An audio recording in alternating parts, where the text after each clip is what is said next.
আমি এম রশিদুজ্জামান মিল্লাত। সন্ধ্যায় বঙ্গভবনের দরবার হলে নতুন রাষ্ট্রপতি মির্জা ফখরুল ইসলাম আলমগীর শপথ বাক্য পাঠ করান মন্ত্রিসভায় যোগ দেওয়া নতুন মন্ত্রী ও প্রতিমন্ত্রীর।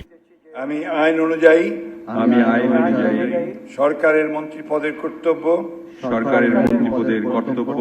বিশ্বস্ততার সহিত পালন করিব। নতুন 4 মন্ত্রী হলেন বিএনপির স্থায়ী কমিটির সদস্য ডক্টর আব্দুল মঈন খান, বিজেপির চেয়ারম্যান ব্যারিস্টার আন্দালিব রহমান পার্থ, বান্দরবান থেকে নির্বাচিত সংসদ সদস্য সাচিং প্রু জেরি এবং রাশেদুজ্জামান মিল্লাত। অন্যদিকে 2 প্রতিমন্ত্রী হলেন প্রধানমন্ত্রী উপদেষ্টা হুমায়ুন কবির এবং গাইবান্ধা 4 আসনের সংসদ সদস্য মোহাম্মদ শামীম কায়সার লিংকন। কাজ যাতে সঠিকভাবে আমরা সামনের দিকে এগিয়ে নিয়ে যেতে পারি, এই দেশের কল্যাণে যাতে আমরা নিজেদের নিয়োজিত করতে পারি, এজন্য তিনি প্রয়োজনীয় যে সিদ্ধান্ত সেগুলো নেবেন। তারই ফলশ্রুতিতে আমি বিশ্বাস করি আজকের এই সিদ্ধান্ত নেওয়া হয়েছে। আগামী দিনে আমাকে যে দায়িত্বই দেওয়া হোক না কেন, নিষ্ঠার সাথে যেভাবে শপথ পালন করলাম সেভাবে আমি পালন করব। যে আবারও সুযোগ, আরেকটা সুযোগ এখন আমি বাংলাদেশের আমার দেশের জন্য কাজ করার পেয়েছি।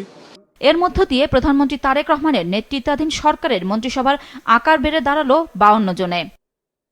এদিকে নতুন মন্ত্রীদের মধ্যে ডক্টর আব্দুল মঈন খান দায়িত্ব পাচ্ছেন স্থানীয় সরকার, পল্লী উন্নয়ন ও সমবায় মন্ত্রণালয়ের মন্ত্রীর, রাশেদুজ্জামান মিল্লাত বেসামরিক বিমান পরিবহন ও পর্যটন মন্ত্রণালয়ের মন্ত্রীর, আন্দালিব রহমান পার্থ তথ্য সম্প্রচার মন্ত্রীর, সাচিং প্রু জেরি পার্বত্য বিষয়ক মন্ত্রণালয়ের মন্ত্রীর। নতুন 2 প্রতিমন্ত্রীর মধ্যে হুমায়ুন কবির পররাষ্ট্র মন্ত্রণালয়ের প্রতিমন্ত্রী, শামীম কায়সার লিংকন ধর্ম বিষয়ক মন্ত্রণালয়ের প্রতিমন্ত্রীর দায়িত্ব নিতে যাচ্ছেন। এছাড়া 2 জনের দপ্তর বদল হয়েছে। তথ্য ও সম্প্রচার মন্ত্রী জহিরুদ্দিন স্বপনকে প্রধানমন্ত্রী উপদেষ্টা এবং বেসামরিক বিমান পরিবহন ও পর্যটন মন্ত্রী আফরোজা খানম রিতাকে খাদ্য মন্ত্রণালয়ের মন্ত্রীর দায়িত্ব দেওয়া হচ্ছে। শপথ অনুষ্ঠানে প্রধানমন্ত্রী তারেক রহমান, মন্ত্রিসভার সদস্য, সংসদ সদস্য, কূটনীতিক, রাজনৈতিক নেতা ও বিভিন্ন শ্রেণী পেশার বিশিষ্ট ব্যক্তিরা উপস্থিত ছিলেন।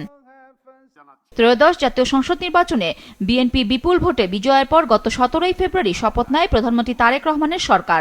সেদিন প্রধানমন্ত্রী ছাড়া 25 জন মন্ত্রী এবং 24 জন প্রতিমন্ত্রী শপথ নেন।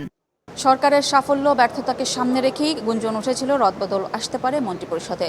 আজ বেশ কয়েকজন মন্ত্রী নতুন করে শপথ নিলেন এবং বলা হচ্ছে যে বিভিন্ন মন্ত্রণালয়ে তাদের পারফরমেন্সের ভিত্তিতেই এই রদবদল।